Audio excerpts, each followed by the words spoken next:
महाराजगंज विधानसभा सिवान जिले में आता है और महाराजगंज में भी समीकरण बड़े ही दिलचस्प हैं। अगर देखा जाए तो महाराजगंज में विजय शंकर दुबे फिलहाल एमएलए हैं कांग्रेस पार्टी से, लेकिन इस बार समीकरण क्या होंगे और पिछला जो इतिहास रहा है उसका क्या प्रभाव पड़ेगा, ये समझने के लिए हम बात करेंगे। हमारे वरिष्ठ सहयोगी राकेश रंजन जी हमारे साथ हैं। तो राकेश रंजन जी, ये महाराजगंज विधानसभा की तस्वीरों को, वहां के समीकरणों को किस तरह से देख रहे हैं इस बार, और पिछले जो आंकड़े हैं उसका क्या प्रभाव दिखेगा?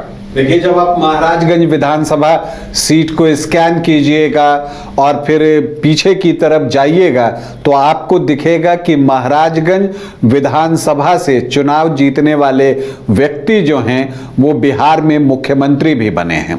जब महामाया प्रसाद जो हैं वो बिहार के 5वें मुख्यमंत्री बने थे, और ख़ास बात ये थी कि वो पहले गैर कांग्रेसी जो मुख्यमंत्री बिहार में बने हैं तो महामाया प्रसाद ही बने हैं। सिवान के कायस्थ परिवार से उनका जो है रिश्ता था।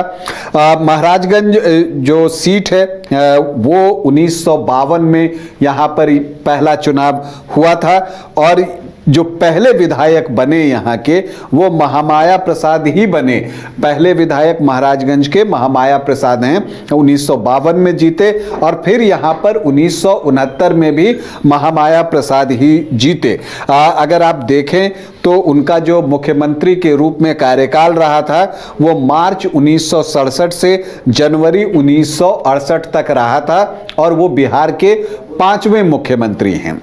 अगर आप ये देखें कि महाराजगंज की जब हम बात करते हैं तो इस नगर की स्थापना जो है सारण जिले के शासक हथुआ के राजा महाराज बहादुर छत्रधारी प्रताप शाही ने 1837 में किया था। तो ये इसका इतिहास भी दिखता है। और आपको यहाँ पर देखिएगा कि जो महाराजगंज विधानसभा है, अगर उसके क्षेत्र की बात करें तो महाराजगंज और भगवानपुर हाट प्रखंड जो है वो इस विधानसभा क्षेत्र के अंतर्गत आता है। जब आप शुरुआत में देखते हैं महाराजगंज को तो यहाँ पर कांग्रेस वर्सेस सोशलिस्ट विचारधारा के बीच एक मुकाबला देखने को मिलता है। फिर आप देखते हैं कि सोशलिस्टों का दावा यहाँ पर मजबूत रहा, आपस में ही वो एक दूसरे से भिड़ते रहे। आरजेडी और जेडीयू का भी एक मुकाबला हुआ, इन सब के बीच बीजेपी पैर जमाने की कोशिश करते हुए महाराजगंज में दिखती है विधानसभा में। तो ये सारी चीजें यहां दिखती हैं, लेकिन जब आप ओवरऑल देखते हैं तो ये कहने में किसी को गुरेज नहीं होगा कि महाराजगंज में समाजवादी विचारधारा ही प्रवाहित होते रही है। कुछ एक अवसरों पर कांग्रेस को जीत मिली है, इनफैक्ट 3 जीत जो है वो कांग्रेस के नाम पर है। 1957 और 1972 में कांग्रेस को जीत मिली थी, और उसके बाद एक लंबा सूखा जो है वो कांग्रेस के लिए था। उस सूखे को खत्म किया 2020 में विजय शंकर दुबे ने, जो कि 2015 में मांझी से जीते थे। उनको महाराजगंज शिफ्ट किया गया और यहां पर भी उन्होंने जीत का परचम लहराया। लेकिन उदय, हम इससे आगे बढ़ें, ये दिलचस्प बात है कि चर्चा इस बात की जोरों से है कि विजय शंकर दुबे का टिकट कटने वाला है, जिन्होंने इतने सालों बाद जो है कांग्रेस को जीत दिलाई थी 1972 के बाद। कुल 18 चुनाव महाराजगंज में हुए हैं, जिसमें कांग्रेस को 3 बार सफलता मिली है। सर्वाधिक 4 बार जेडीयू ने यह सीट जीती है। जनता पार्टी को 3 बार कामयाबी मिली है। जनता दल 2 बार इस सीट को जीतने में सफल रहा है। इसके अलावा पीएसपी, भारतीय क्रांति दल, स्वतंत्रता पार्टी, किसान मजदूर प्रजा पार्टी, बीजेपी और समता पार्टी भी एक बार चुनाव जीतने में सफल रही है। अगर हम सर्वाधिक जीतों की बात करें कि किसने महाराजगंज विधानसभा का सबसे ज्यादा बार प्रतिनिधित्व किया है, तो उमा शंकर सिंह ने 5 बार महाराजगंज की सीट जीती है। दूसरे स्थान पर दामोदर सिंह हैं, वो 3 बार इस सीट को जीतने में सफल रहे, और बिहार के 5वें मुख्यमंत्री महामाया प्रसाद भी यहां 2 बार चुनाव जीते हैं। अब अगर हम देखें कि जो यहाँ 2010 से चुनाव हुए हैं, तो इनफैक्ट 2010 से 2020 के बीच में यहाँ 4 चुनाव हुए हैं, जिसमें एक बाई इलेक्शन उपचुनाव भी शामिल है। हम 2010 से शुरू करते हैं। तब दामोदर सिंह सिटिंग विधायक थे। 2005 में जो 2 चुनाव हुए थे, फरवरी और अक्टूबर में, दामोदर सिंह चुनाव जीतने में सफल रहे थे।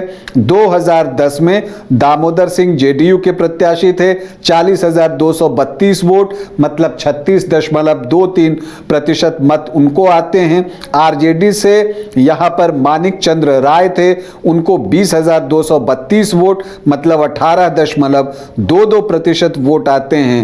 और बीएसपी के सुनील रे को 8,819 वोट, मतलब लगभग 8% वोट आते हैं। तो इस ट्रायंगुलर फाइट में दामोदर सिंह को 20,000 वोटों की जीत जो है वो मिलती है। लेकिन दामोदर सिंह का निधन हो जाता है और उसकी वजह से बाई इलेक्शन करवाना पड़ता है 2014 में। और 2014 को याद कीजिए उदय, एक वक्त ऐसा था कि बिहार में कोई गठबंधन काम नहीं कर रहा था। जेडीयू आरजेडी भी अलग थे और बीजेपी भी अलग पार्टी थी। तो यहां पर तीनों ही दल ने अपने अपने प्रत्याशी इस बाई इलेक्शन में उतार दिए। सोनामती देवी, जो कि दामोदर सिंह की पत्नी थी, उन्हें जेडीयू ने टिकट दिया और आरजेडी से एक बार फिर मानिक चंद्र राय ही प्रत्याशी थे। और बीजेपी ने जो है कुमार देवरंजन सिंह को अपना प्रत्याशी बनाया। कुमार देवरंजन सिंह मतलब doctor Devranjan Singh, MBBS doctor हैं और उनकी जो पत्नी हैं वो सिवान की चर्चित डॉक्टर हैं और कोविड के दौरान भी उन्होंने बहुत सेवा की है। लेकिन खैर हम 2014 में आते हैं तो यहाँ पर आप देखते हैं कि जीत जो है डॉक्टर देवरंजन सिंह को मिलती है। उनको 38,407 वोट आता है। तो पहली बार जो महाराजगंज में कमल खिला वो डॉक्टर देवरंजन सिंह ने ही खिलाया। और दिलचस्प ये था कि दूसरे स्थान पर आरजेडी रहा। मानिक चंद्र राय को 34,857 वोट आए, 25.5%। और सोनामती देवी जो हैं, जो कि दामोदर सिंह की पत्नी थी, उनको 31,229 वोट आए, 22.85%। वो तीसरे स्थान पर चली गई। और हेम नारायण शाह जो है वो चौथे स्थान पर रहे। निर्दलीय लड़ते हुए उनको 20,332 वोट आए, लगभग 15.25% से ज्यादा वोट। तो बुद्धदेव रंजन सिंह जो है, माफ कीजिएगा, डॉक्टर देवरंजन सिंह, वो 38,407 वोट लाकर 4,150 वोटों से चुनाव जीतते हैं। अब चूंकि हेमनारायण शाह का प्रदर्शन निर्दलीय प्रत्याशी के रूप में बेहतर था, तो जब 2015 में महागठबंधन को प्रत्याशी की तलाश थी तो उन्होंने हेमनारायण शाह को चुना और हेमनारायण शाह जेडीयू के हो गए और जेडीयू से वो यहां पर चुनाव लड़ते हैं। महागठबंधन था उस वक्त, तो आरजेडी कांग्रेस भी साथ में थी, तो यहां पर अंक गणित जो है वो बहुत मजबूत हो गया था। तो जिस जेडीयू को 2014 में 23.25% वोट आए थे, 22.85, वो वोट जंप करके 45.51% हो गए, 68,459 वोट हेमनारायण शाह को। और यहां पर जो देवरंजन सिंह थे बीजेपी के प्रत्याशी, उनको आए 48,167 वोट। तो एक आमने सामने की लड़ाई में हेमनारायण शाह 20,292 वोटों से चुनाव जीत जाते हैं। फिर 2020 आता है, फिर से हेमनारायण शाह खड़े होते हैं, लेकिन इस बार जो है मांझी से शिफ्ट किए गए विजय शंकर दुबे कांग्रेस के चुनाव चिन्ह हाथ पर जो है वो खड़े हो जाते हैं महाराजगंज में।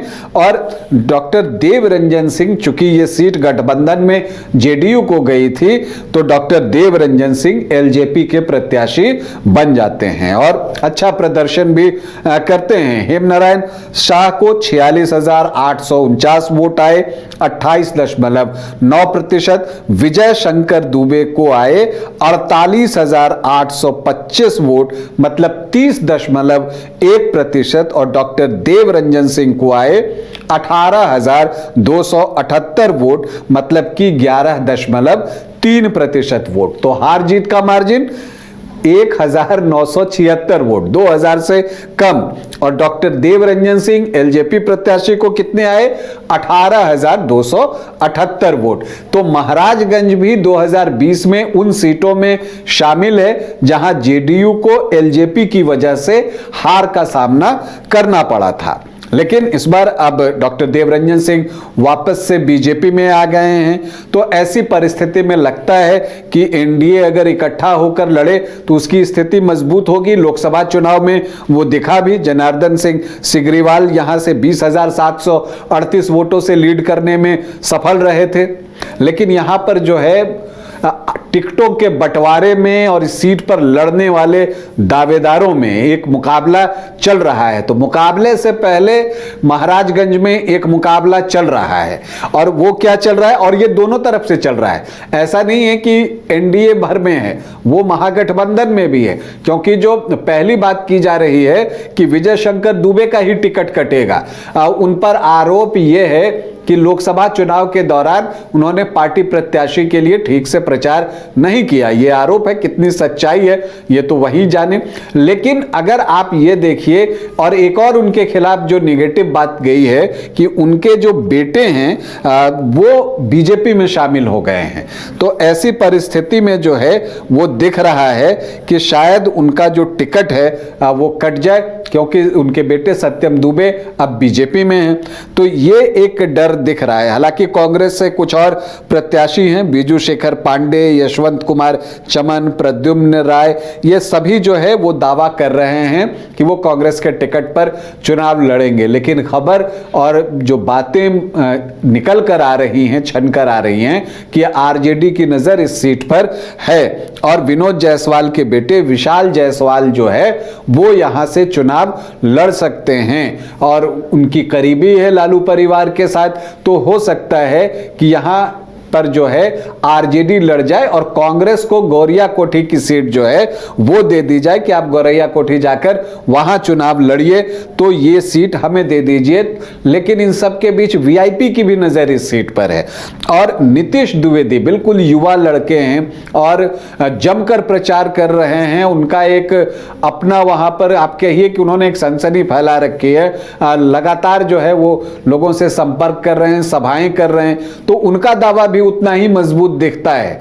तो अब महागठबंधन को तय करना है कि इस सीट से कांग्रेस लड़ेगी, जिसकी कि ये सिटिंग सीट है, आरजेडी लड़ेगा, या वीआईपी इस सीट से लड़ेगी। तो महागठबंधन की तरफ ये पेच फंसा है। तो एनडीए की तरफ भी देखिए, जेडीयू से तो हेमनारायण शाह हैं ही, उनका दावा तो मजबूत दिख ही रहा है। इसके अलावा अगर आप देखें तो मंगल पांडे के नाम की भी चर्चा है। हालांकि मंगल पांडे की तरफ से कुछ भी कंफर्म नहीं किया गया है, लेकिन चर्चा यह है, चूंकि ये उनका इलाका है, तो मंगल पांडे, चूंकि इस बार माना जा रहा है कि बीजेपी के जो बड़े नेता हैं वो इस बार विधानसभा का चुनाव लड़ेंगे, तो ऐसी परिस्थिति में मंगल पांडे का नाम भी सामने आ रहा है। इसके अलावा डॉक्टर देवरंजन सिंह जो कि अब बीजेपी में आ गए हैं, उनकी भी चर्चा है। कुंतल कृष्णा जो बीजेपी के प्रवक्ता हैं, उनके नाम की चर्चा है। टुन्ना पांडे हैं, जेडीयू से सत्यदेव प्रसाद सिंह का भी नाम आ रहा है, और विजय दुबे के बेटे सत्यम दुबे भी बीजेपी से टिकट लेने की कोशिश में हैं। और जनसुराज से भी कुछ प्रत्याशी हैं जो कि यहां पर चुनाव लड़ना चाहते हैं। मुद्दा अगर देखिए तो महाराजगंज को जिला बनाना यह सबसे बड़ा मुद्दा है, क्योंकि अभी महाराजगंज जो है वो सिवान जिले में है, लोकसभा क्षेत्र महाराजगंज है, तो लोकसभा का नाम तो महाराजगंज से है, महाराजगंज एक अलग लोकसभा तो है, लेकिन महाराजगंज अलग जिला नहीं है, और ये डिमांड है। और सभी जो प्रत्याशी हैं वो ये कहते हैं कि वो महाराजगंज को जो है वो जिला बनवाएंगे। अब यहाँ के जातीय समीकरण को हम समझ लें। यहाँ जो एससी वोटर्स हैं वो 11.46% हैं, जो एसटी वोटर्स हैं वो 1.38% हैं, मुस्लिम यहाँ पर 13.3% हैं, यादव भी 13 से 14% है, तो 27 से 28% का ये चंक जो है वो बनता है। एमवाई का बेहतर है, राजपूत यहाँ 7 से 7.5% हैं, भूमिहार 12 से 14% हैं, और ब्राह्मण भी यहाँ 5 से 6% हैं तो सामान्य जाति के वोटर्स की संख्या 24 से 27% के आसपास है। कोयरी 7 से 7.5% हैं, कुर्मी 2.5 से 3% हैं, तो कोयरी कुर्मी मिलाकर भी 9 से 10%, और वैश्य वोटर्स की संख्या तो बहुत अच्छी है, 11-12%, कुछ इससे ज्यादा भी कहते हैं। इसलिए हेमनारायण शाह का नाम सामने आता है जेडीयू की तरफ से, और आरजेडी से विशाल जायसवाल का नाम जो है प्रमुखता से लिया जा रहा है। तो यहां पर वैश्य कैंडिडेट जो है वो चुनाव में उतारे जा सकते हैं। तो अगर आप परंपरागत वोटरों के लिहाज से देखें तो एमवाई 27 से 28% दिखता है, और जो यहां पर सामान्य जाति, कोयरी कुर्मी और वैश्य को देखें तो ये 44 से 46% दिखता है। तो अब अगर इसमें आपको अनुसूचित जाति के वोट और अन्य ओबीसी ईबीसी जो कि 12-13% है उसमें से कुछ हिस्सा आ जाए तो ये तुरंत 50% को जो है वो क्रॉस कर जाएगा। और यही चीज लोकसभा चुनाव के दौरान हुआ था। जनार्दन सिंह सिग्रीवाल को 53.5% वोट आए थे।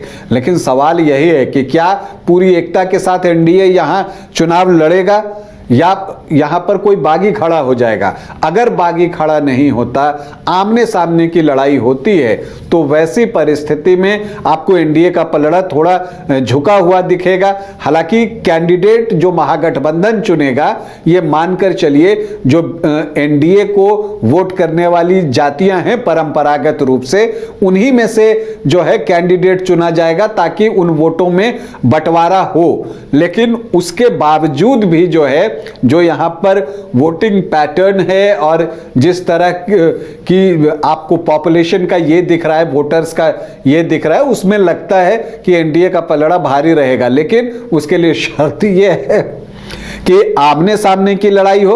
हां, अगर कोई तीसरा कोण खुल जाता है तो वैसी परिस्थिति में त्रिकोणीय मुकाबले में कौन बाजी मारकर ले जाएगा, यह कहना बड़ा मुश्किल होता है। तो महाराजगंज में किसका राज होगा, वो जब एक बार प्रत्याशी सामने आ जाएंगे तब उसको बेहतर ढंग से समझा जा सकेगा।